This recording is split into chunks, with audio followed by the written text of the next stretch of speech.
Hey everybody, Dylan Distraction here, coming to you live from Atlantic Studios. Thought I'd do a quick back to drawing board talk about comic book shorts on my drawing table. Keep penciling this Nuke Force drawing, and let you know that the affiliate links are in the description, and the Kickstarter is going to be coming soon for Nuke Force, my creator-owned comic book series, coming to Kickstarter soon. Working on the Kickstarter page now, so definitely look forward to that. And these cover drawing images will be available as rewards. So if you want one of these, let me know. Happy to get it out to you, mail them out to you. So Nuke Force, working on this little pinup, having fun with it, shot some video on it, and I thought I'd continue kind of noodling away at it.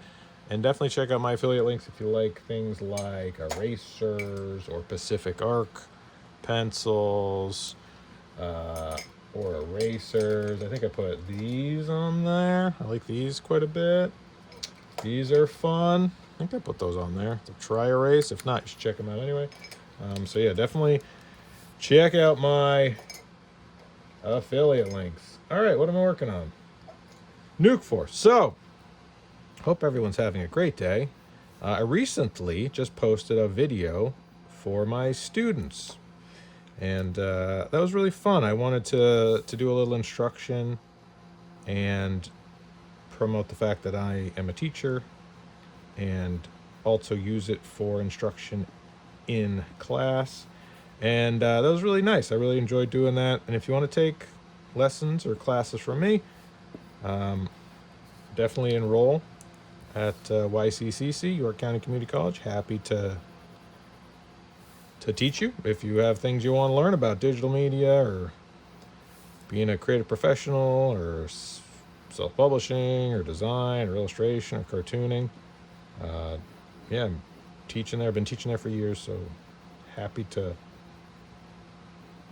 have you in class if you would like to learn from me. That is an option. And if you want to just kind of take private lessons from me, I have those available at batlanticstore.com. So yeah, drawing my creator-owned comic book series, Nuke Force. I thought, you know what? I'll sit down, shoot a little video, and I think I'm gonna scan this and then ink blue lines, probably. Or the only reason I wouldn't ink right on the board is I don't want to do all the erasing. Really, that's what it boils down to. It's like I spent all this time putting in all this graphite, and then if I ink it right on the board over the graphite, I got to erase all these pencils. And man, that's a bummer. You know, it just feels like it's counterproductive.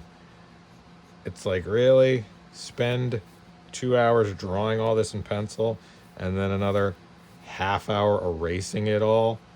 Why bother? I would prefer to just scan it, print out blue lines, and ink over that.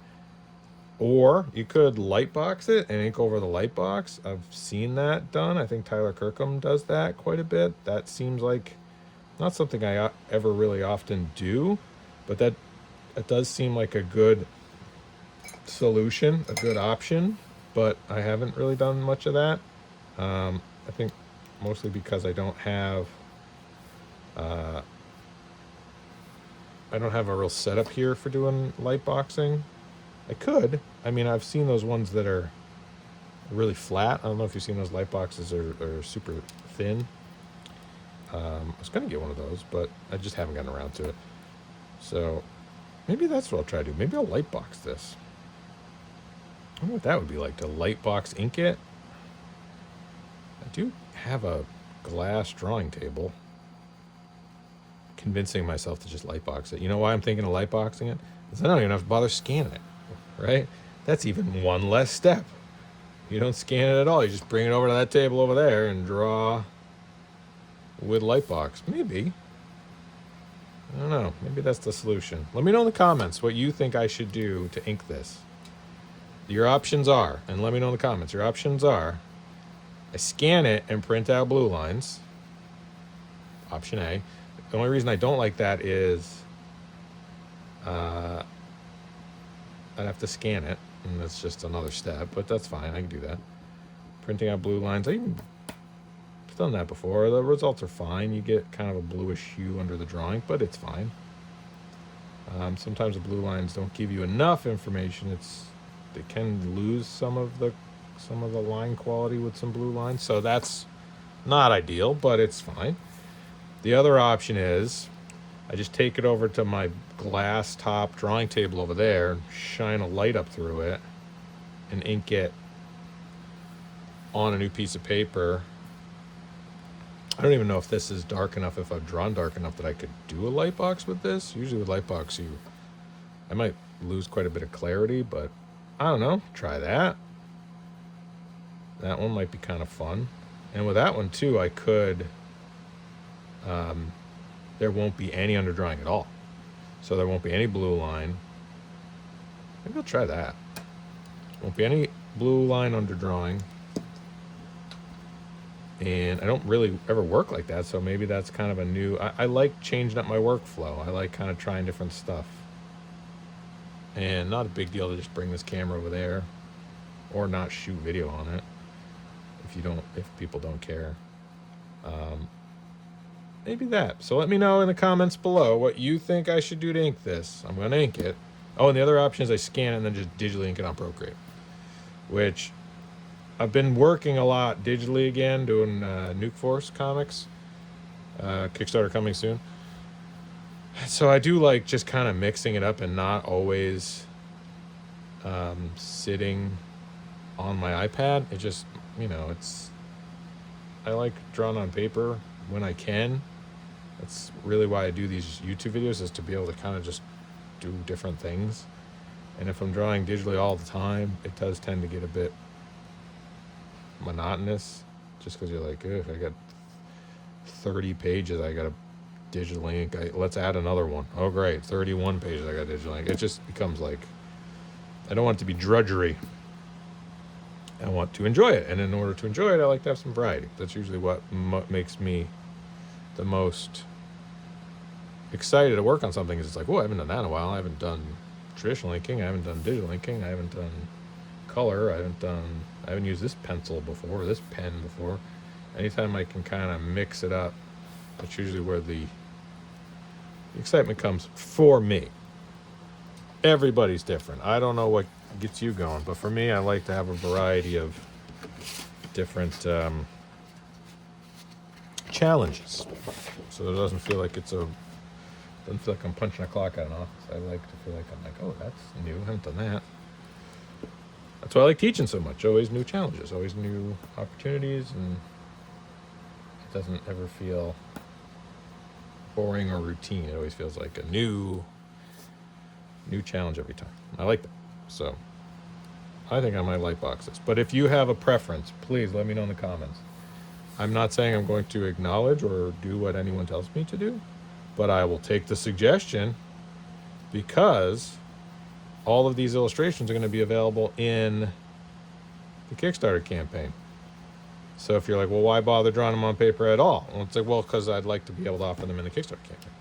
In order to offer them in the Kickstarter campaign, I'm thinking that people like digital illustrations, but I think they'd rather own originals. And in order to own original, I have to draw it on paper.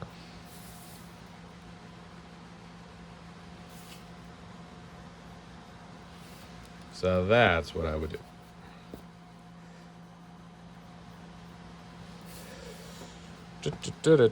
All right. The only thing I don't like about this try erase is that I sometimes try to erase with the wrong end. It looks identical. You're like, oh no, which one's the eraser end? At least with this one, you're like, not eraser. But with this one, you're like, could be either. No, there it is. But I've done it a few times. I'm like, come on. I'm like, oh, crumbs.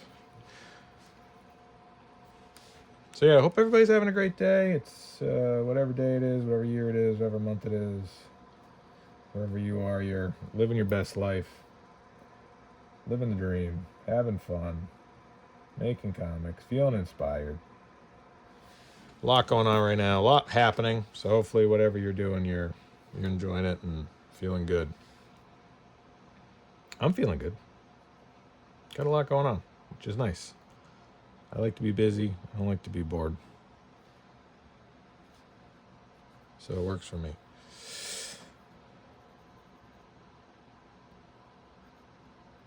All right, what next? That's good. I think I've resolved most of the things I would need to resolve in order to make this a finished drawing. I think I've figured out where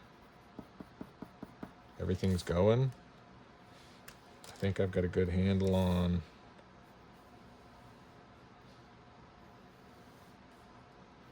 what I need to do to finish this. This would be water. I'm kind of interested to see what this is going to look like when I put it on the light box. I think I used a different. This seems darker than this. I must have used a different, or maybe it's just different humidity. That'll happen. Sometimes I'll use the same pencil with the same graphite on a different day, and the humidity is different, and the paper takes it different. It's like, it looks a lot darker, but it's just the paper.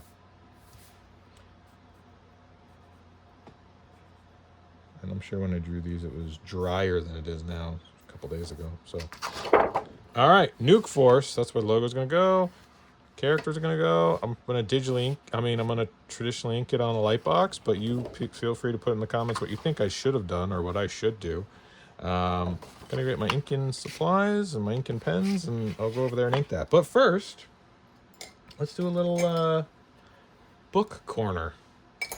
What do we want to talk about? Let's talk about, let's see, what do I have within arm's reach that I could grab that is good to show you? There's something. All right. So everybody has a different Batman artist. Everybody grew up at a different time in a different place, and they're inspired or were exposed to Batman at a different time. And your Batman artist might depend on when you were reading Batman. But my Batman artist, Norm Breyfogle. So this is Legends of the Dark Knight, Norm Breyfogle, Volume 1 and Volume 2. Love Norm Breyfogle's work. He was my Batman artist. So let me just kind of flip these open real quick and get inspired. Norm Breyfogle, gone too soon, genius illustrator, and his ink work has a really beautiful, loose, energetic quality to it that I absolutely love.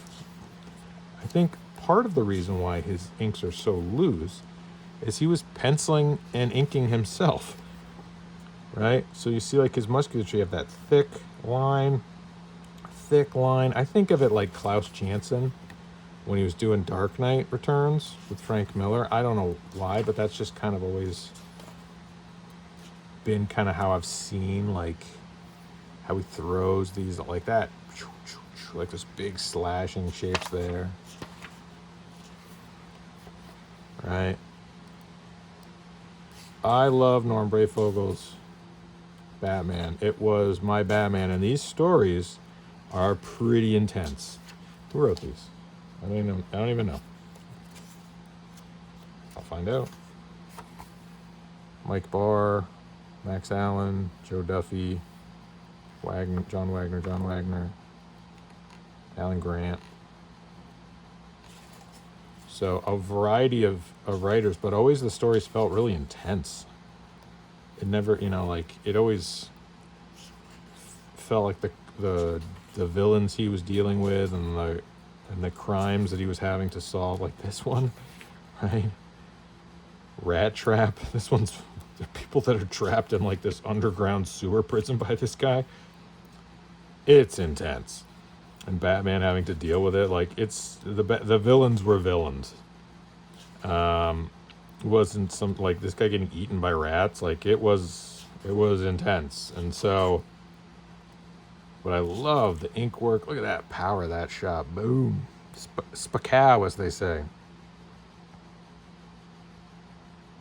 Great gestural sort of inks.